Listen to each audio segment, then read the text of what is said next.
Welcome to the Ferment Podcast, conversations about worship and transformation. Today's guest is Paul Cullen. Paul is one of the worship arts pastors at the Vineyard in Columbus, Ohio.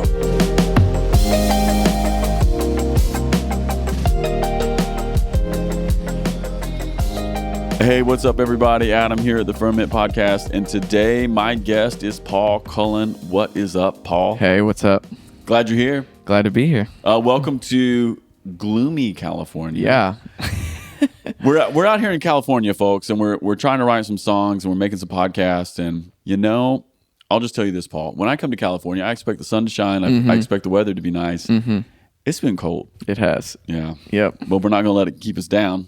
That's right. Hey, I'm excited to have this conversation, and we should just start doing the things that we oftentimes do on the Ferment and talk a little bit about who you are and where you came from. Yeah. So maybe give us some origin story stuff as we get started on this episode. Cool. Yeah. So I'm from Columbus, Ohio, at Vineyard Columbus there, but I grew up in a really small, like one stoplight country rural town called Green Springs, Ohio. How far from Columbus is it? About 2 hours. Yep. So up near kind of like Cedar Point, Lake Erie. Just there's a bunch of like weird country towns you drive through on your way to Cedar Point, and Right. I grew up in one of those. Right. Yeah, so grew up there, lived in the same house my whole life. My folks still live there, and actually grew up going to a small vineyard church in that area in Fremont, Ohio. So shout out to them. But that church is still going. My parents are still part of that church. So grew up there. The town I lived in, it's not an over-exaggeration to say it was small. It's technically a village, Okay. Not enough people to be classified as a city. So really small rural upbringing, and then same school all the way through high school. Kind of you meet your friends in second grade, and those are your friends until you graduate. That's right. Kind of a thing. That's right. And then in I guess would have been 2013. I moved to Columbus to go to Ohio State to go to school. Didn't really know what I wanted to do at that point. Did you have a major? I did. Marketing, the major people choose when they don't know what they want to do. Yeah, if you just don't know, you either go into marketing or business, don't you? That's right. Yep. Yeah. And so I went that route, and I actually stayed with that my whole undergrad years. And so you have a degree in marketing? I do have a marketing degree from Ohio State. There we go.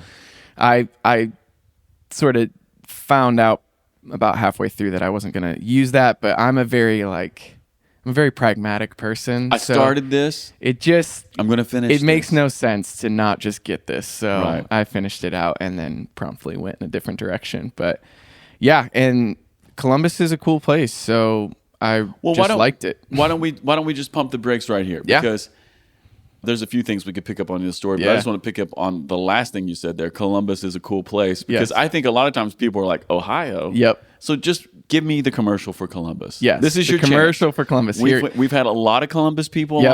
on the podcast. There'll be more.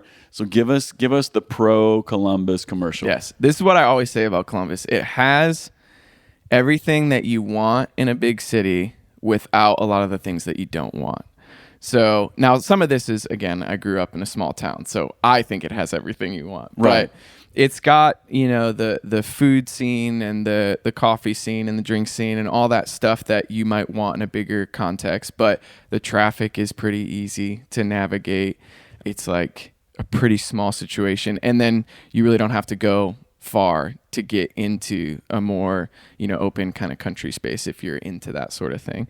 So I like it because you get a little bit of both. And even like my wife and I just bought a house, and we're in kind of central Columbus area, but we have like an acre of land. It's like, oh, this is great. I feel a little bit of like how I grew up. You're in city limits. Mm-hmm. But Yeah, you have we an have acre. a city address. Do you have chickens? No, but oh my gosh, my wife is going to hear this and say, That's this right. is confirmation from the Lord. Because that was one of the first things she said when she saw the backyard. She's "We like, could Paul, get chickens. We can have a chicken coop. That's right. That's right. Yeah. We do have a dog that runs wild and enjoys the yard, but no chickens yet. Okay. So if I'm coming to Columbus, what's the cool neighborhood? What's the neighborhood you go to hang in? Yeah. Well, there's a couple different pockets, so it kind of depends what you're looking for. Yeah. Let's say I wanted to go eat something good, listen to music and have a good beer? Okay, so I will admit the music scene is not great in Columbus. Okay, so that's like you're a little, limited there. Yeah. But I think there are some really good. The brewery scene is really good. So Franklinton is kind of like a up and coming Shout neighborhood. out Jared Boyd. Mm-hmm. I think that's his neighborhood. He is down there, and so there's a lot of good breweries down there. And my favorite place to go is a brewery called Land Grant Brewery. Okay. I started loving them because they have great cans. Okay. Just great cans. Maybe that's the marketing background. Yeah, I just appreciate design. You're like, these people care.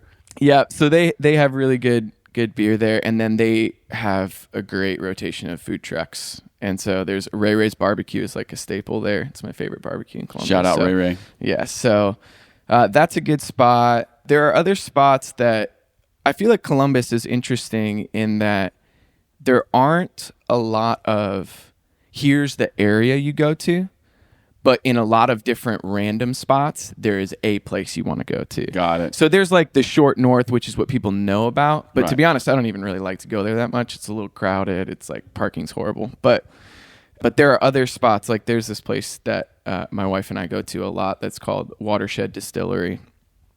And so it's like they have a scratch kitchen.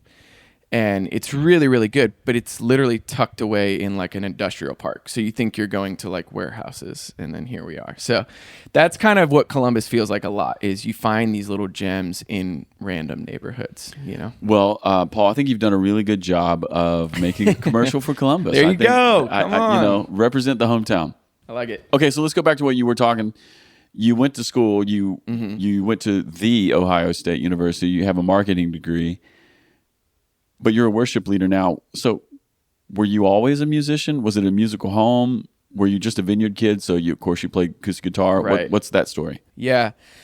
I would say I was actually the last in our family to get into music. Very musical family. So my dad was the worship director, pastor, whatever volunteer title you want to give. Yeah. For my whole life. And so he played guitar and sang. My brother's an excellent drummer, but also now plays guitar and sings. And my sister sings and plays as well. I was all sports growing up. So What sport?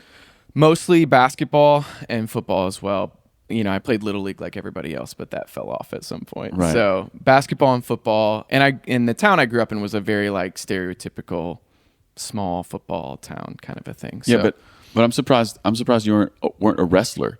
yeah, Like- well, we were a big wrestling school, but I wasn't really You're interested. not a wrestler. No, not interested in that. So what position did you play in football? I believe it or not, I played quarterback. I was the shortest quarterback there in we our go. league, but we ran the ball a lot. There we go. Yeah. Were you the point guard? I played a little bit more of a two guard, but there a you go. little crossover. Yeah. All right, So, there we go. I yeah. like this, Paul. So does this mean you're the baby? I am the baby, youngest of three. But you're Yep. very responsible. Well. Yeah. Let me put it this way. I experience you as someone who's responsible. Great. I Yeah. love that. Yeah. I don't know where that comes from. I'm not sure, but How close are you to your siblings in terms of age? so my older sister is actually 11 years older than me. So big gap there. And then my brother's a year and a half. Ah, okay. Yeah. And so really interesting. But I always was incredibly close with my older sister. Yeah. I'm not totally sure why, but I really connected with her. And I think the brother relationship took longer because we were more so button heads growing Sibling up. rivalry. Oh, yeah. And so that kind of solidified a little bit later in 20s and stuff like that. So so two older siblings, and everybody was really musical, but I was sports. Always loved music, loved singing, loved, worship, kind of always around that sort of thing. But it really wasn't until kind of heading into high school that I picked up the guitar and actually started taking an interest. So I was a little bit slow to the party. Okay, so why did you pick up the guitar? I mean, on the car ride over here, you mentioned John Mayer. Was it just John Mayer? I would love to have a real spiritual answer for you, No, but I that's think cool. I mean, I think that is a probably great answer. to impress girls, maybe. Yeah, is that's always a good answer too. the origin story. Yeah. So mostly just wanting to be able to play songs at the campfire, and loved John Mayer and all that. So learning covers and that sort of thing, and then very naturally, I realized the connection between that and the thing I already kind of loved about worship. And so then they kind of paired after that. But the starting point was probably covers. I feel that. So would this be Your Body is a Wonderland era of John Mayer, or is this Age of Worry? Age of Worry, that Born and Raised, Wildfire, all that stuff was coming out when I was in high school. But the songs I was learning was more, Your Body is a Wonderland. I mean, that one was like, this is a fun one to break out, and everybody's going to love it when you do it. But like, maybe don't play it at home. Right. I get that. Yeah. I get that. Okay. So you're playing guitar. Are you just playing in your bedroom? Mostly. Yeah. And actually, for a while, I was really pretty reluctant to play in front of anybody. And even, my dad played guitar his whole life, basically, and I refused to let him teach me. I would wait till he would leave and then go into his office and get a guitar out and start Googling and then try and be done before they would come home. And, so at first it was very like, I'm going to do this on my own and kind of keep it insular. So, yeah. Okay, so when did you start leading worship? Probably, actually not too long after that. I picked it up pretty quick, and, in the Vineyard, it's like, you learn 3 to 4 chords, you got a capo. Yeah. So I would say, doing some youth group stuff in, maybe my freshman year and a little bit into sophomore year. And then okay, we have a youth band Sunday kind of a thing. So why don't you jump on that team and lead a song here or there? And then by the time I was graduating, I was leading one of our regular teams. Some of that is you just don't have that many people in that small of a context. And when your dad's leading the thing and it's like, hey, can you, why don't you take a Sunday? Yeah. So that's kind of how that went. All right. So what was the first song you ever led? The Stand. Really? By Hillsong. Epic. Yes. Epic. It was epic. Yeah. At least in my brain, it was. Did your brother play drums for you? He did. Oh, yeah. Even better. The funny story about that actually is the first time I ever led worship on a Sunday morning, we did that song. And I think we actually started with that song, which in hindsight was like, why did we lead off with that? I don't know. But we've learned a lot. Because it's cool. That's right. It's cool. That's why we do it. It's a cool song. That's right. Yeah. And so we go to start the service, and we're just starting with acoustic, and I'm playing and nothing's coming out. And I'm looking at the sound guy, and he's looking at me like, bro, I don't know what's going on. And I am like, what do I do? And I turn around at my brother. Now, my brother has been playing drums. He's a little bit older than me, but he was playing drums at 10 in our band. And so he's been doing this for a while, and he just looks at me and he just gives mimes to me, plug in your guitar. Right. And I'm like, all right. I'm this guy. So I did the bend down, act like something was wrong, covert, plug in the guitar, and here we go. So it was good. Started off with humble moment. Well, what's funny? I love those kinds of moments, by the way. But as an older worship leader, I don't know what you would do, but probably what you would do is you would just be like, all right, hey guys, time out. Yeah. And you would look at the church and be like, totally. I just forgot. Yeah. Hey, we're going to start over. Yeah. And plug in, and everybody laughs, and it's literally not a big deal. Yeah. But as a younger guy, you're like, not an option. Not an option. This is my chance. I'm playing The Stand with my brother. That's right. We're beginning worship. That's right. I can't. This one can't be on me. Yes. It's covert. Oh, that's amazing. So it never occurred to you when you were going to college, maybe marketing isn't really my thing because it's worship? No, that was never on the radar. When did that internal dialogue begin to happen? I would say probably about halfway through undergrad at Ohio State. When I went there, like I said, I chose the business route because I didn't know what I wanted to do, but I was actually pretty confident it wasn't ministry. Leading worship was just a thing I liked to do and probably would always do in some capacity. But, my folks were pastors in the church I grew up in. My brother was involved with Youth with a Mission, or YWAM. Some people probably know what that is. And so there was a lot of ministry happening in my family, and I was like, good for you guys. I'm going to get a, air quotes, real job, you know, whatever that means. And so that was the goal. I don't know what it is, but it's going to be standard. It's going to bring home a good paycheck, and then I'll lead worship once a month at a church somewhere. Right. And so that was my goal. And about halfway through, my time at Ohio State, I had already gotten connected with Vineyard Columbus and some of the stuff that was happening in their young adult ministry, and was leading worship in my small group. And then the young adult pastor asked me if I wanted to intern. And it was just like, hey, will you intern with our team for, it was like 15 or 20 hours, and there was like a little stipend you get or something like that. And I said yes, but honestly, not still at this point, I'm not going down this road. I'm You're like just helping out. I like the team. I'm happy to help. This will probably be good experience for me anyways, so I'll just do it. And that year was just one of those really difficult ministry years, just like blow up year. Just name some things for us. So in the ministry, it's like there's a staff person that gets fired. Then the whole worship team leaves, mass exodus kind of a thing. Then the campus I was involved in goes from 300 people to 80 people. Yes. And set up and tear down, and no glamour, no nothing, just like hard. Yes. And during that year, I was like, I love this. I love doing this. I love what I'm getting to do. I'm feeling excited. I'm in my marketing classes daydreaming about this worship set or this set up and tear down thing that we're about to do and how we can make it awesome and how it's, And at some point it kind of clicked in me of like, wait, I shouldn't think this is awesome. This is like, you realized there was some internal incongruence, but for whatever reason, you were drawn. yeah, and just recognizing from the outside looking in, this is a mess. This is a hot mess. Yeah. And I'm loving it.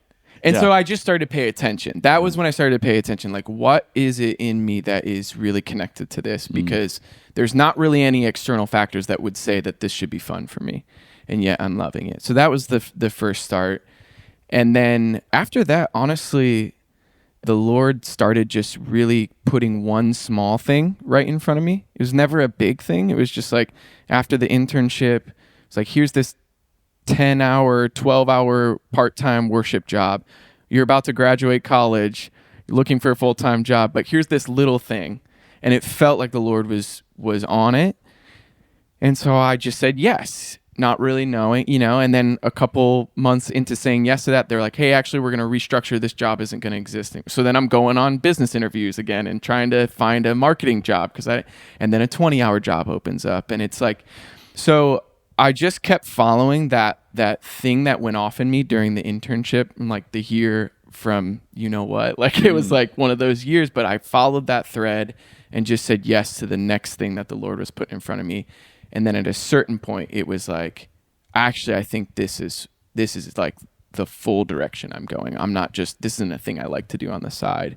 And so it's always an interesting thing for me to reflect on, because there wasn't like, aside from that internship experience, there wasn't like a huge thunderbolt from the clouds aha moment. No, but Paul, I hear two things in your story that I think are actually important and maybe helpful for other people who are trying to discern their own life. Like, so one, first thing I heard in your story was the joy, and you use the word daydream. Yeah. And daydream is a word that I sort of associate with joy. Yeah. In many ways. So the joy that you're experiencing serving specifically in worship, even though everything in your campus and everything in that ministry is kind of like submarining. Yep. And I think those are things that people have to pay attention to, because calling or vocation oftentimes comes to us that way. Yeah. We're finding fulfillment, we're finding joy, we're finding that thing that makes us daydream. And not everybody does, Not everybody's dreaming about being a pastor. Not everybody's dreaming about being a worship leader. That is something that God does. So that would be one thing. And then the other part was, and I think this is very helpful in your story, you just kept saying yes to the next little thing. That's right. Right? Like, so you're they're like, hey, Paul, could you be an intern? Yep. Yeah. Okay. Could you work for us for 10 hours a week? Yep. Yeah. Could you work for us for 20? Yeah. That's God leading. Yeah. In a very, very For normal, sure. almost subversive, undercover kind of way. But I think those are really important notes, because we don't all get zapped. Totally. Yeah. Yeah. And also, like, there was lots of provision from the Lord, even just like financially. Say more about that. So that was another thing that kind of helped me keep saying yes, is each time I got to a moment where I was like, all right, do I need to go take this degree now and get a day job? Like, I don't know. And there would be, it wasn't always an increase from the church. It wasn't like, here's more hours, here's more. It was like, oh, here's a better living situation with really cheap rent that's going to allow me to keep doing 20 hours, or that's going to. And when I would see those things keep lining up, I just was like, all right, I think this is the Lord. I'm not totally sure, but it feels like this is working out. And so the Lord always kind of kept supplying, not over the top but just what I needed. Just what I needed financially, just what I needed in terms of living or whatever, just what I needed in terms of a paycheck, whatever that was, that permitted me to keep saying yes to the little thread that I was pulling on. I love that. Yeah. I think that's beautiful. Okay, let me shift gears here just a little bit. Yeah. Talk to us about who first believed in you. Yeah. Is it a person where you felt like, oh, they're seeing something in me, they're calling something out in me, or they're inviting something, they're inviting me into something. Yeah. And I feel that deep encouragement. Yeah. Yeah. So 2 people. Uh-huh. First person that comes to mind is a woman named Jess Gatton. She is actually on staff with Alpha USA now, but she was on staff with Vineyard Columbus when I was, a 19-year-old college kid, and she was the college pastor at the time. And she would get coffee with me once a month. And did you ask for that? No. She asked you? She initiated. Nice. Yeah. She initiated and was driving down and parking on campus and meeting me at a start. I mean, looking back, super inconvenient, But at the time I was like, oh, this is cool. Now I see like, oh, there was a real intentionality to this. Right. And, some of it was just, how's life? How you doing with Jesus? That a lot of that sort of thing. But a lot of it was, there was just a real intentional, it's almost like when I was talking to her, she was looking with X-ray vision at what was underneath. It's called being a pastor. Totally. It's just called being a pastor. And then just pulling stuff out of me that I didn't know was there. Right. And so some of that is like giving me opportunities to lead and do stuff. But some of it was just, hey, did you know that you have this in you? What? No. What do you mean? Like, no, I see this in you. And I actually think you should lean into that. Say more about that, because that was actually the next question I have written down. Can you remember a moment someone saw you and called out your gifts? Yeah. I mean, some of it is over the course of time. Yes. Like little droplets along the way that then become a bigger picture later. Yes. But I do remember at least 1 or 2 moments, especially as I was nearing the end of college, where not just this person, but there were a couple other people that specifically just started saying, I don't think you're just like a worship leader. Say more about that. What did they tell you? They were always hesitant to use the pastor word, because they. I just see you, leading, shepherding. Yeah.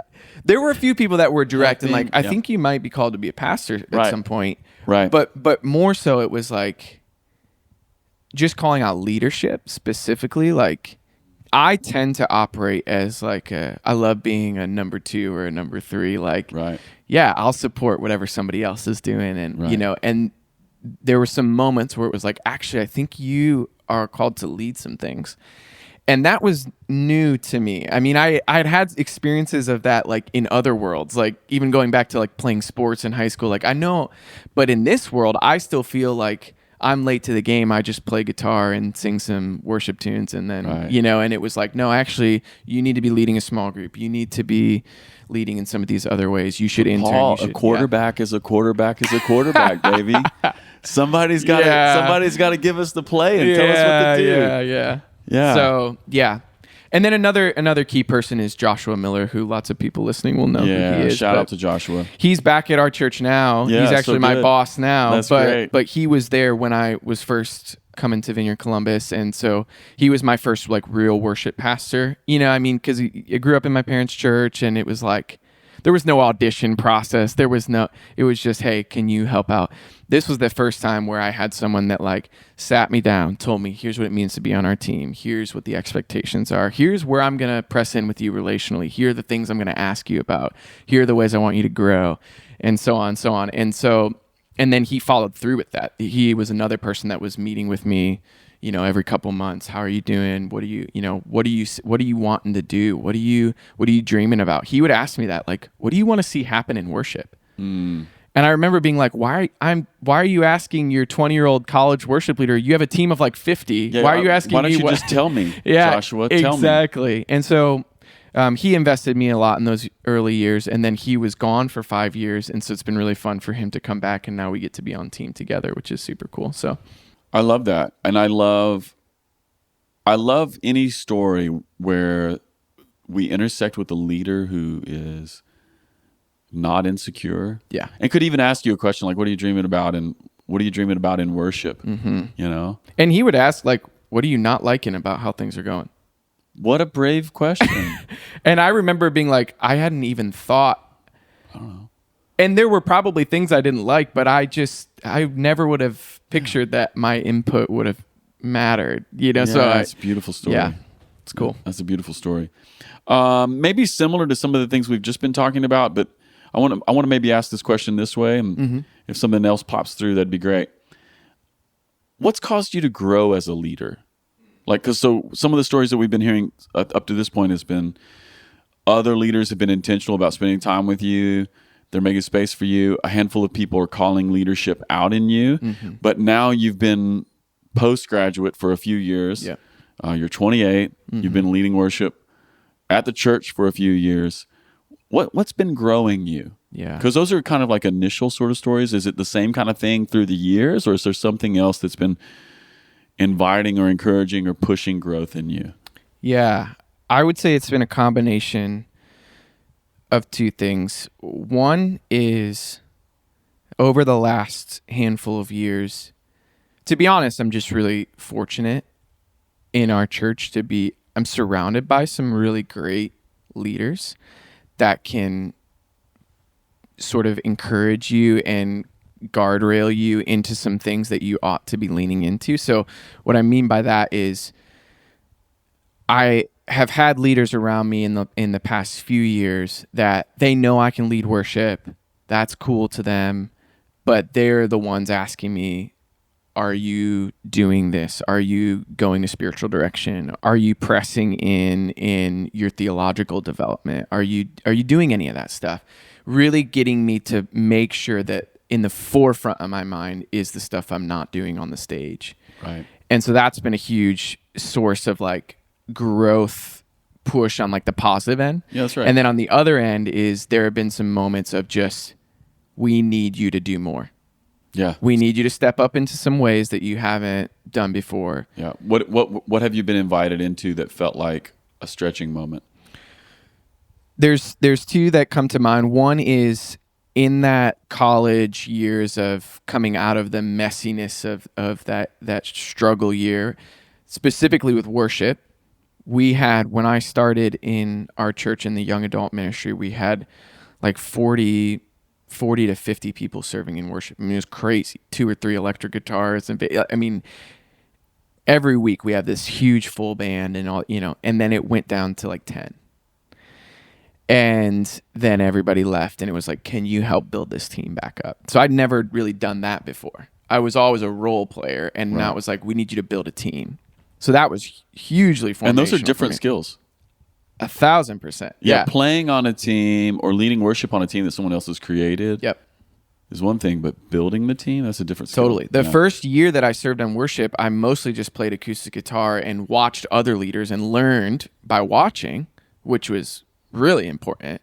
Like, I still do the foot stomp thing that Joshua Miller does because I was like, oh, that's how you get a drummer to build, Yeah, right. So noticing those things, but then now everybody's gone that you were watching, time for you to build something. And so that was really important because a lot of it was not just how do you add people to the team, how do you develop their gifts, but how, like, what kind of culture do you want to set?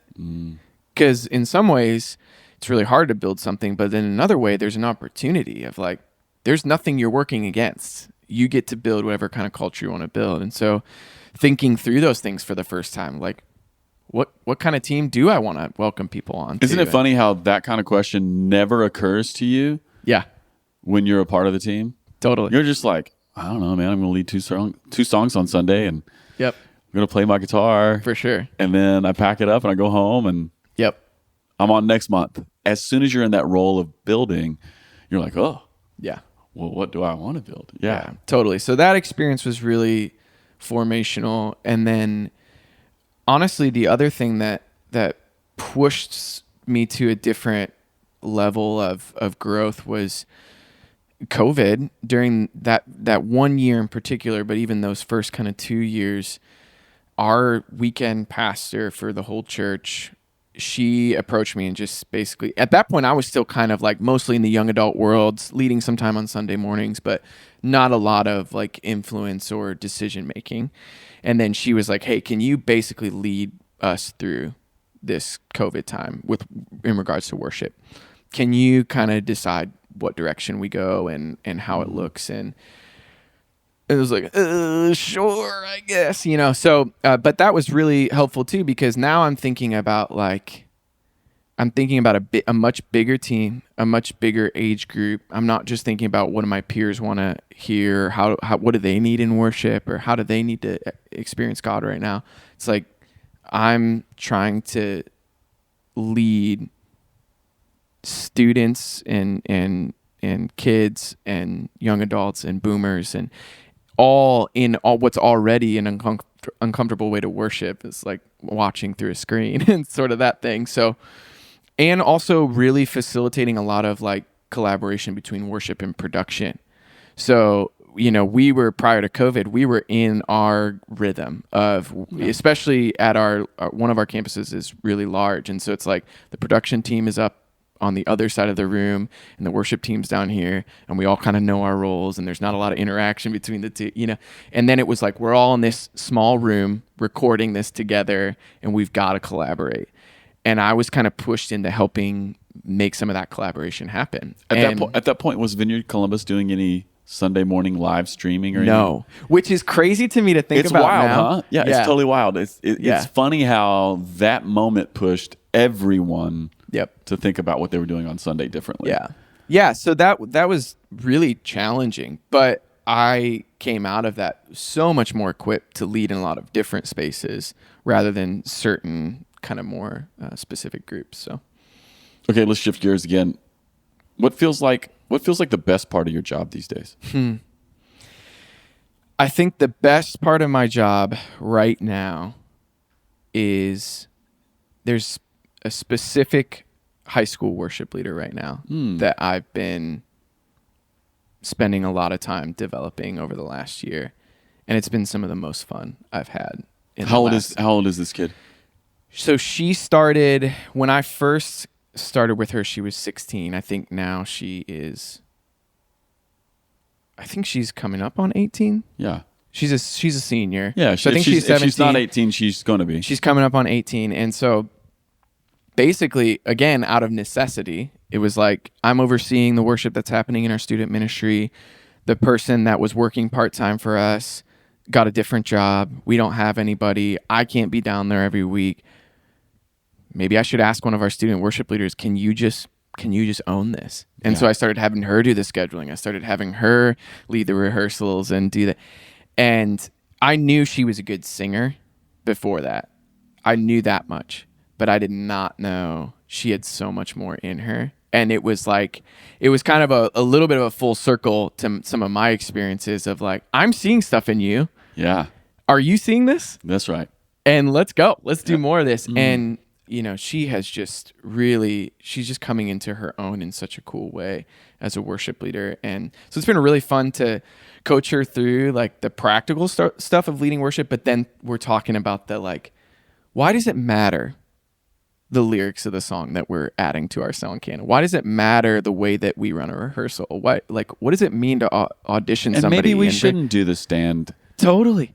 as the first song. Yeah, maybe we shouldn't start with the "Come Holy Spirit." We're gonna wait for 10 minutes song. I mean, sometimes maybe, but like, can we think through dynamics? Can or we at least you know, let's think through it, right? Exactly. And if we're going to, let's have a reason for it. You know, so, and it's just been fun, like, to watch the light bulb go off in her and then see her do it. And now she's leading she's not just leading in student ministry, she's leading at our campuses and our adult services, and she's crushing.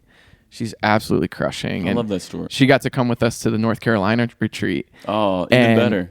And it was so, and Joshua and I had her join us. We led the worship circle part, and she, again, just crushed. And it's like so fun. And I love that, Paul, because that's literally how you do it. You just take the things that happen to you and you, well, I guess I'll invite this person. Yeah. You know, and all of a sudden you have leaders around you. Yeah. Yeah. So I'm finding anymore, like, that's some of the most joy I'm getting is not necessarily doing this stuff. I still love leading worship, of course, but watching the light bulb go off for other people is where my heart just lights up in a different kind of way, which is so fun. Well, let's flip it. What feels like the biggest challenge? Biggest challenge, or maybe this way. Where do you feel the pressure? I think that one of the things that we are trying to work through right now in our worship ministry specifically is the connection between all of the different areas that we're doing worship, and not just having a focus on here's what our adult services look like on Sunday, and that's the prime thing, and that's what we care about, and everybody else figure it out. Kids ministry, figure it out. Student ministry, figure it out. So one of the primary part of my job is thinking about next gen worship. So our kids, our students, our young adults. And to be totally honest, for years, we have left them on their own islands to figure it out. It was just up to like the youth pastor or Totally. whatever. Yeah. You want worship? Figure it out. Right? Yeah.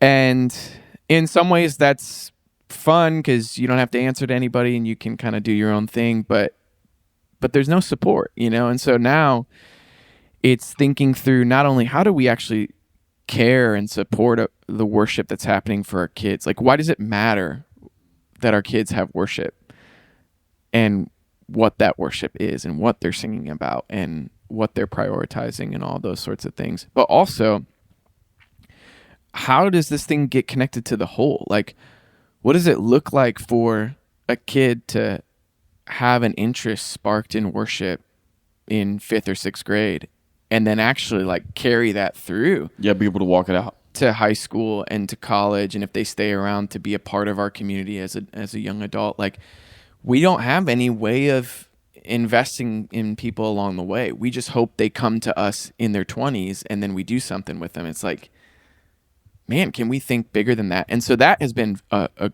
cool thing to dream about, but practically sometimes is a nightmare to try and figure out. Yeah, those are very big thoughts. Yeah. I mean, I love that you guys are even attempting that thought. Yeah. Because it's a really high level thought, and it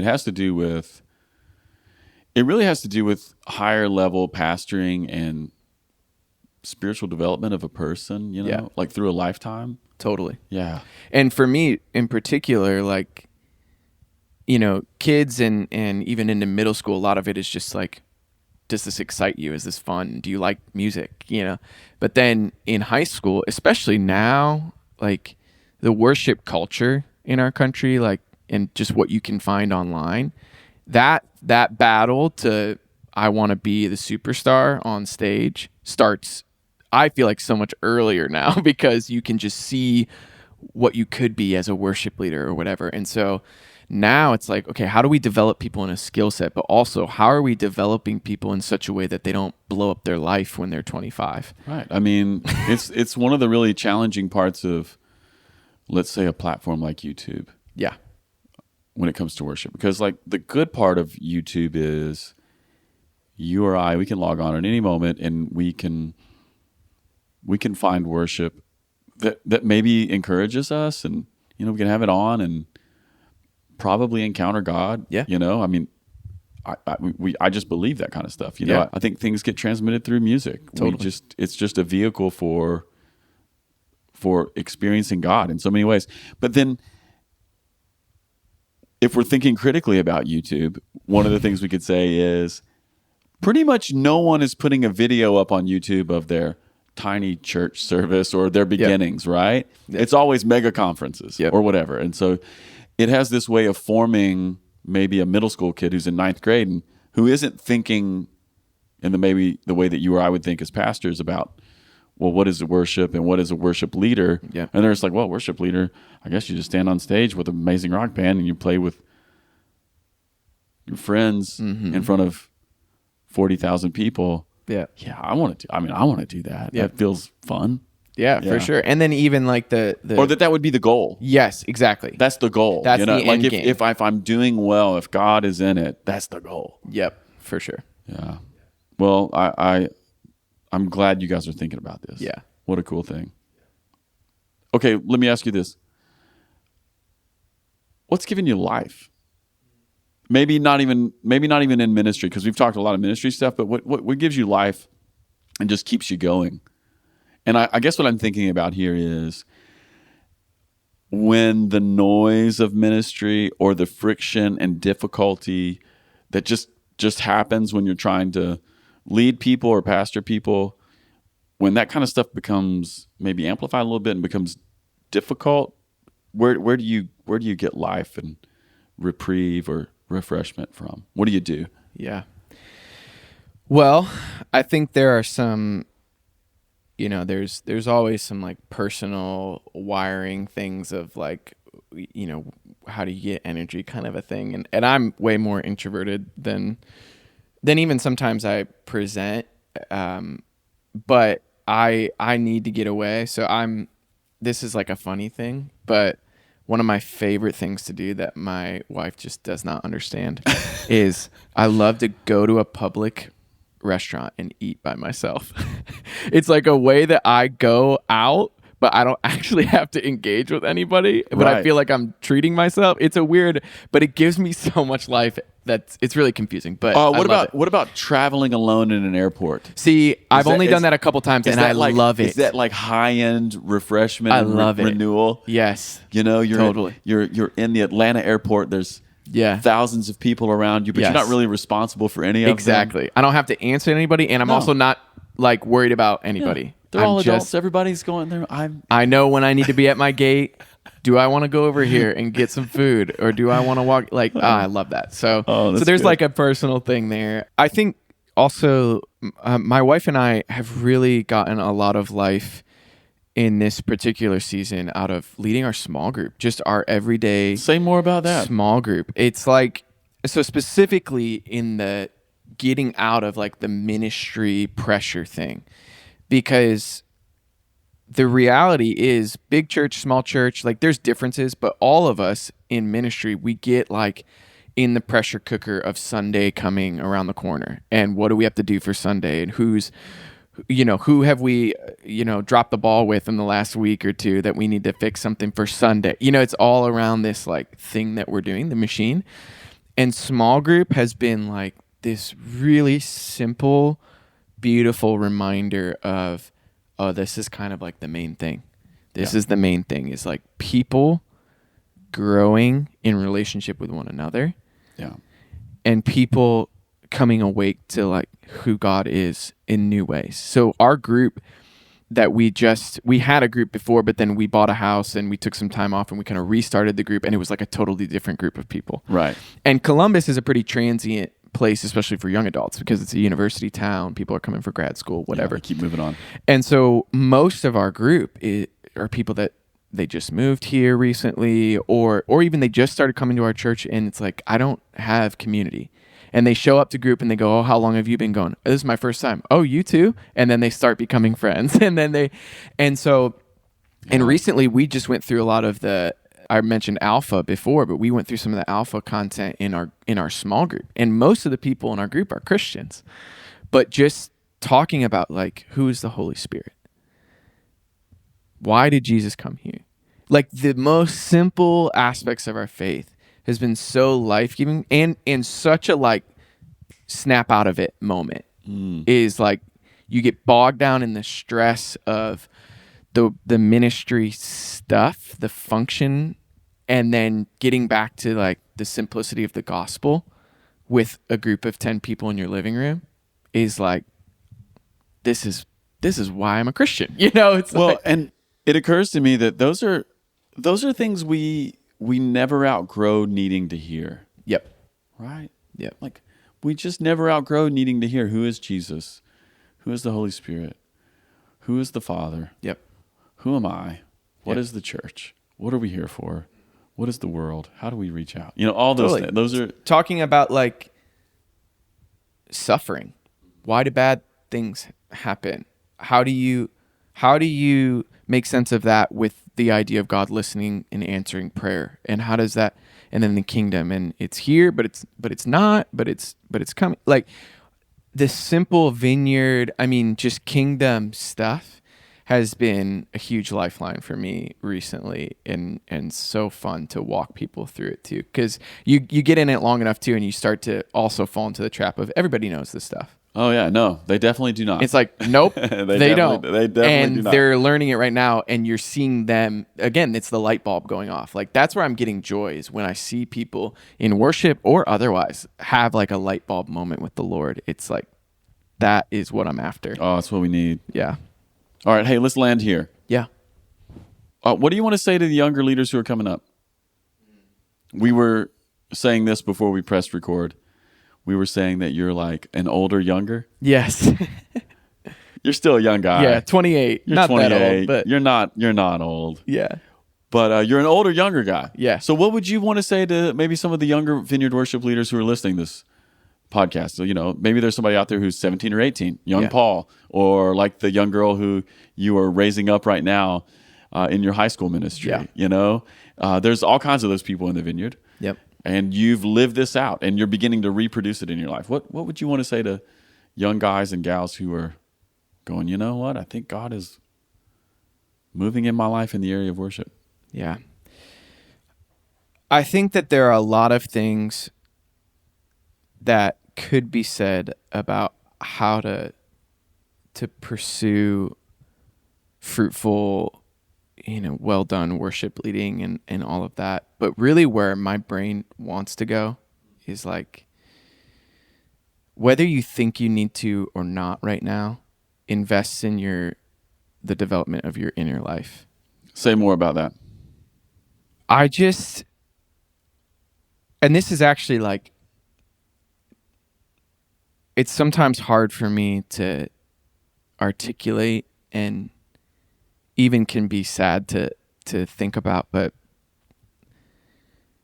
like you said, 28 and older, younger. Mm-hmm. I have not been around that long, and yet I've seen a lot of people just completely burn out on their faith. Mm-hmm. I'm not even talking about like burnout on worship leading. Yeah, I'm talking it's not about just like, hey, I don't want to show up on Sundays with my guitar anymore. It's I don't want to be here, right? And I don't care to be here, right? And just a complete loss of the love of God in their life. And so, what I would say to younger worship leaders is, there are plenty of things you can do to get better at worship leading, but it won't matter if you're not connected to the bigger thing. And so, there's lots of ways to develop your spiritual life and to develop like specifically integrity in your life. Like that feels really important to me right now, is who are you actually? And so find whatever ways work for you. But a simple thing that I feel like has been so true in my own life, and I've seen it true in others, is the way to have some longevity in this thing is being connected and developed by people that are a life stage ahead of you or two, and have people that you are giving away to below you, and have your peers. We tend to lose one or two of those. Like if you're just with your peers, it eventually becomes like a cesspool of like one train thinking, and it's just like, there's no growth. Well, there's no growth. And man, this is wisdom, Paul. I'm glad you're bringing this up. Yeah, if your spiritual life, or if your whatever's happening in your life is just being developed, like you say, or if you're only with your peers, well, like the worst thing that happens to you in those days, it's the worst thing that happens to you because it is your life and you don't know anything else. Yep. But if it isn't being balanced by people who have Totally. been through it and maybe been through it 10 times, Totally. our Yep. thinking, and then beyond that, like the internal condition of our own heart can be formed in ways that just aren't true. Even if the thing that happened to you is difficult, or you're going through a season of like being challenged, that's challenging. But man, you get around some people who have lived with Jesus for 50 years, and you go, I'm not being persecuted. God hasn't left me. The Holy Spirit hasn't forsaken me. Life is complicated. And He's growing me. And this is what I love about this is like these three areas, the people ahead of you, the people that are your peers, and the people coming behind you. They all offer you something different that enriches your spiritual life, that gives you fuel in the tank. The people ahead of you, it's perspective. That's like what they give you, is perspective and wisdom. It's like, no, this isn't the worst time that has ever happened in human history. Like there have been other generations that have had to go through other things. Correct. And then your peers, it's not necessarily perspective, but it's connection. It's like I'm journeying with people that are going through similar things. And then the next thing, the people that are coming up behind you, it's like that's that joy piece, that the giving away what you've got is like the thing that reignites your own passion for the gospel, your own passion to see people come to know God. And when you lose one or a couple of those, you just get stagnant, I think. And when I've been at my most unhealthy, it's when I look at it and I'm like, oh, I have no one ahead of me, or I have no one I'm giving away to, or so. Paul, that's what I would say. I think that's a brilliant word. It's a brilliant word. And just thinking about like the people who are behind us. You know, you don't really know something until you teach it, right? You have to. You're like, oh, I know how to lead worship. And then you start trying to raise up worship leaders. And you're like, wow, I got to think about some How stuff. do I run a rehearsal? I don't know. You just do it. Wait, how do I run a rehearsal? How do I run it? Yeah, exactly. Yeah. Okay, who do I say hi to? Yeah. Is it okay? Yeah. Should we pray? Yeah. I don't know. Yep. Why didn't Joshua tell me? I know. You know? Yeah, I know. Or whatever. Yep, oh, for sure. So good. Dude, really, really cool having you on. Yeah. Thanks for sharing your story. There's a lot in here. I think for anybody who's just feeling God move in their life and feeling like God is inviting them in, I think there's a lot of stuff that they can pull out of your story, because I think it's specific to you. But then I think there's something about it while I was listening today that's universal. Yeah. Yeah. Sometimes the most personal things are some of the most universal. I don't know why that is. So weird, but it's true. It's actually a songwriting thing too. Yeah. Very true. Yeah. You know, you want to write something for everybody, just tell the truth about yourself. Yep. Paul, thanks for coming on, buddy. Yeah, thanks for having me. It's fun. Peace.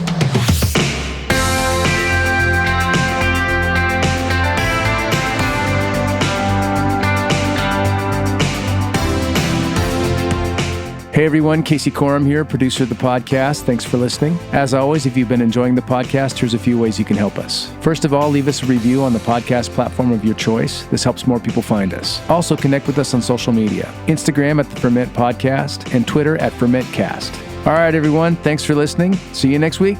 Peace.